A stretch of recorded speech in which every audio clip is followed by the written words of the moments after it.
Some of the greatest pieces of art are crafted out of the limitation of their environment.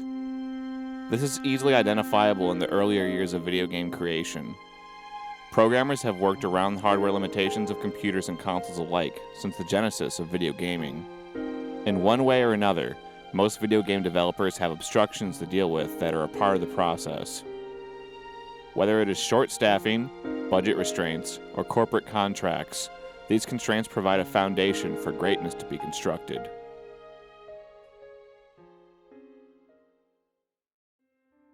Halo 3 ODST was forged out of the fires of necessity. While it is obvious that there was a great deal of passion put into its creation, Bungie was essentially forced by Microsoft to create it. In 2007, shortly after Halo 3 finished the fight, Bungie wanted to move on from Halo entirely to work on other projects. However, at the time they were still owned by Microsoft, who wanted to keep milking their cash cow. So Bungie struck a deal with Microsoft in order to gain their independence. In exchange for making 2 more Halo games and leaving the rights to develop new Halo games to Microsoft, they would obtain their freedom. Bungie already had their eyes set on making Halo Reach, but they needed to create another Halo game still. Short on time and options, they had found the answer to their question of what to make. In a similar fashion to the creation of Zelda Majora's Mask, Bungie had reused the game engine that was powering Halo 3, which allowed them to focus on making ODST into its own unique piece of art. With a development window of only 14 months, less than half of any Halo game prior, this was essential to get the game shipped on time. Restricted by their obligation to Microsoft and short on time, Bungie crafted, in my opinion, the most unique and captivating Halo campaign ever created. Where the first 3 Halo games satiated fans by putting you into the shoes of an elite super soldier, ODST takes a much more realistic and somber approach to storytelling. No longer are you running and gunning through waves of enemies and tossing bombs into space stations with your bare hands. Now you are an orbital drop shock trooper, ODST for short, that is very much human. You are limited in what you are able to do compared to your Spartan counterpart, Master Chief. There is an ever-present theme of duality employed throughout several aspects of the game. From the contrast between the lonely, quiet rookie sections to the brother-in-arms blazing conflicts in the supporting cast sections, and the ways that both of these different styles branch out from the typical Halo norms. I find the ODSTs to be more relatable because they have more in common with me. I am as human as every one of them, not an unstoppable machine. Don't get me wrong, it is fun to experience the power trip of being a Spartan and taking down the Covenant practically by myself. However, in ODST, I can personally relate to how I would probably feel in each one of these characters' shoes. I can feel the fear and anxiety of walking around the city alone as the rookie, constantly looking over my shoulder. I can imagine carrying forward and confronting an unstoppable force with the bonds of my brethren, overcoming adversity and conquering the impossible only through collaboration and trust in others. Opposed to this, the Master Chief rarely talks or forms connections with other characters besides Cortana. He doesn't need to rely on anyone else other than himself to get things done. While this has its own appeal, it's certainly not subtle, and I don't personally identify with the blank slate of a super soldier that is Master Chief. Where Halo 1, 2, and 3 help the player identify with and become the Master Chief, Halo 3 ODST makes the characters identify with the player.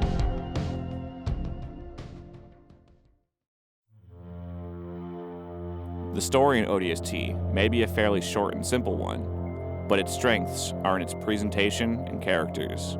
Playing the game is an immersive experience that has a lot to offer, as the environment and music suck you into the world that has been cut out for you to partake in. The game starts off with rain, thunder, strings playing a somber tune. A short text scroll explains a brief summary of the ongoing war with the Covenant. Then it transitions to you getting ready to drop into New Mombasa with your squad as you get briefly introduced to the main cast of characters and what their personalities are like. Buck is the squad leader that has seen his fair share of combat and appears to have a history with its superior, Veronica. This is also a touchy subject for him. He is also partial to the occasional one-liner. Veronica is a no-nonsense, by-the-books captain that shares intel on a need-to-know basis, even with Buck. Mickey is your typical young and green soldier that is still finding his groove with his comrades. Romeo and Dutch seem like seasoned soldiers that have seen as much action as Buck and have no problem speaking up and expressing themselves, although Romeo is more vocal and tends to crack jokes. Brief character introductions aside, the rookie and the rest of the squad drop into New Mombasa. Then, out of nowhere, a Covenant ship goes to jump and it causes a gigantic EMP explosion, which causes all of the drop pods to spiral out of control as it cuts to black. Where the Master Chief would crack his knuckles and bust out of the pod to show the Covenant what for, the rookie doesn't wake up until several hours later and night has fallen. Alone and surrounded by darkness, as well as the Covenant, your only option is to try and find your comrades. You are essentially playing hide-and-seek with the enemy, while playing detective to figure out what happened to your squad. Every time that you find something significant related to your squad, you get to play a mission that shows what happened earlier in the day, while you were passed out. This is where the two sides to the game and the story reside. On one hand, you play as the rookie, who has a story that you help create as you wander around the city, looking for clues, playing detective, trying to find your squad. On the other hand, you get to see what the rookie doesn't, the battles that he missed out on. These help to break up the gameplay in new directions, and show you more insight into the other characters. This is where the story shines, not so much in the overarching plot itself, but the characters within it.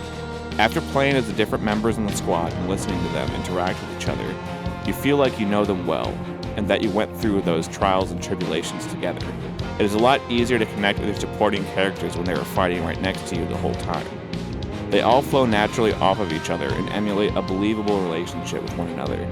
You feel a deeper connection than you would with just a random, nameless Marine, like the numerous ones that you encounter in your typical Halo adventures. The duality of the story converges when you meet up with Veronica after picking up on a distress call that she put out. Shortly afterwards, you rendezvous with Buck and the rest of the crew, and you escape the city while escorting an alien that could interface with technology and has critical intel about the Covenant that could turn the tide of the war. In many ways, ODST is the antithesis of the typical Halo format. Where the Spartan takes on the Covenant alone, the ODSTs survive through their collective strength. Where the Master Chief speaks in loud actions, the rookie connects with you in deafening silence.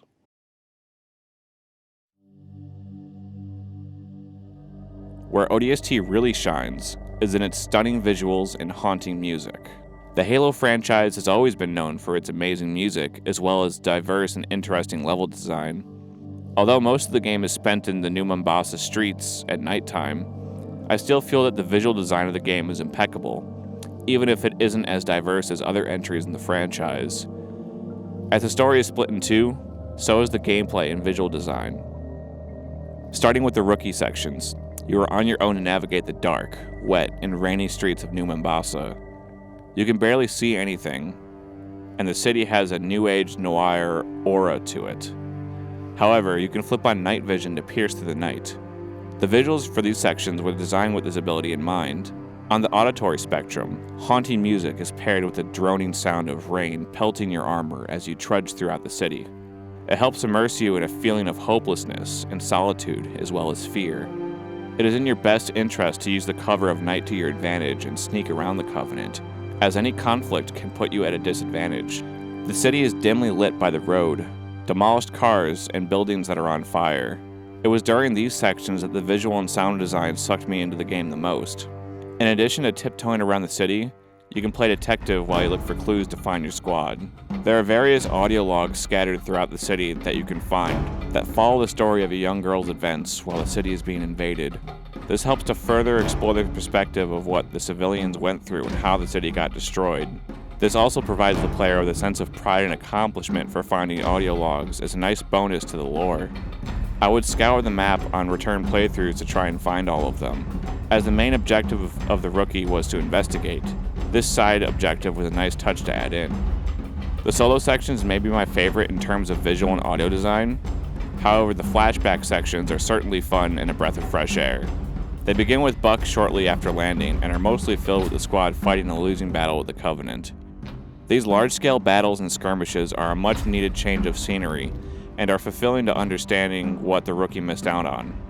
As the missions carry on, it becomes apparent that the city is fighting a losing battle, and your allies' numbers begin to dwindle.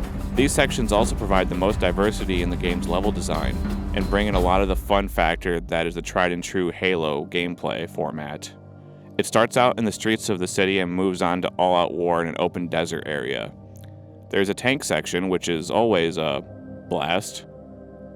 Then a mission where the forces fall back, to emphasize that humanity is losing. Then a cool sniper mission on top of skyscrapers, where at the end Romeo gets a hammering by Donkey Kong.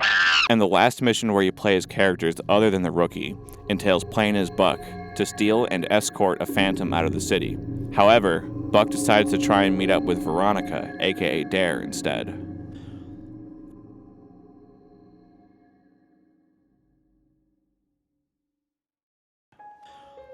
Finally, the two story arcs collide. The rookie ends up finding Dare due to picking up a distress signal in the basement of the superintendent's data core facility. Dare informs the rookie that it was their primary goal to secure the superintendent's data, as well as a particular asset. This being a rogue... I really don't know how to pronounce this. Huragok? Anyway, named Virgil. They are usually called engineers. These engineers are essentially biological supercomputers. Virgil has a substantial amount of intel pertaining to the Covenant, as well as data that was in the data core facility. If the UNSC can extract this engineer, they can gain a substantial advantage over the Covenant. As most species in the Covenant, the engineers aren't too keen about their treatment by their overlords, so it would very much like to defect to the UNSC. Dare and the rookie fight their way from sub-level 7 to sub-level 9 and acquire Virgil while looking to extract the data from the core. Then on their way out, Buck and the rest of the squad arrive to help back up Dare and the rookie as the Covenant close in and try to take out Virgil and their squad. Eventually, they are able to fight their way out and take a long drive and have one last fight to hold out until extraction. After so much fighting on the back foot, the conflict concludes with our heroes getting a ride at the shipyard thanks to the Phantom that they borrowed earlier, just before the city is glassed by the Covenant fleet. The city may be lost, but there is a mustard seed left over from the ashes of New Mombasa, thanks to acquiring the engineer, Virgil. Ultimately, Alpha 9's mission was a success, and on another positive note, not a single member of their squad was compromised. Even though the members of Alpha 9 were unable to save the city, and were fighting an unwinnable battle, they still were able to work around those limitations and bend reality to the best of their ability. They were able to fight back enough to leave with their lives, and with a bit of hope. Limited by their humanity, this allowed them to focus on what they could realistically do. The rookie was able to stay alive and find his squad, and get them out alive. Dare was able to find Virgil, and together Alpha 9 were able to bring hope to humanity, and quite possibly save Earth itself. All of these events are taking place during the events of Halo 2, and one of the first missions in that game are in New Mombasa, so it really expands on the lore of Halo in general. It's crazy to think that there were non-Spartan humans making such a difference. Thanks to the vice grip of Microsoft, Bungie was able to create this amazing piece of art that might never have seen the light of day. Bringing it all together, overcoming adversity and working within the hidden blessings of limitations is all over the inside and outside of this game, as well as so many other amazing works of art. It is all about how you choose to perceive the cards you are dealt. When you're given a limited set of tools to work with, you can really focus on every detail within the scope that you have. In a way, it can be a helpful tool to be deliberate and thorough. Early video games would often employ tricks to squeeze every ounce of playability out of the limitations of their hardware. In this case, Bungie were limited to the Xbox 360 hardware, on the Halo 3 engine, and within the Halo lore without changing the main story. Those limitations led to a side story that we would have never have thought of.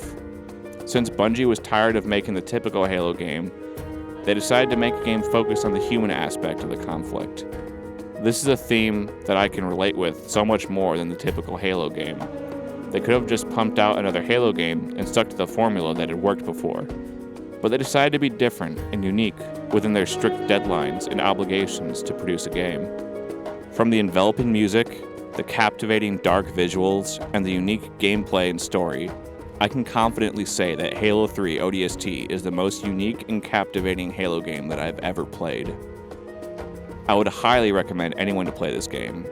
It is such a different experience than any other Halo game that I have played. And as much as I would like another game to be made like ODST, I don't think that it will ever be in the cards.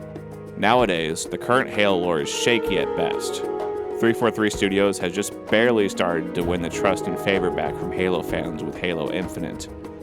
But as it stands now, there isn't enough certainty for a side story like ODST to be made when fans can barely trust the main Halo games to hold up. Bungie certainly did catch lightning in a bottle when they made ODST, and it still holds up as the most special and unique Halo game ever created.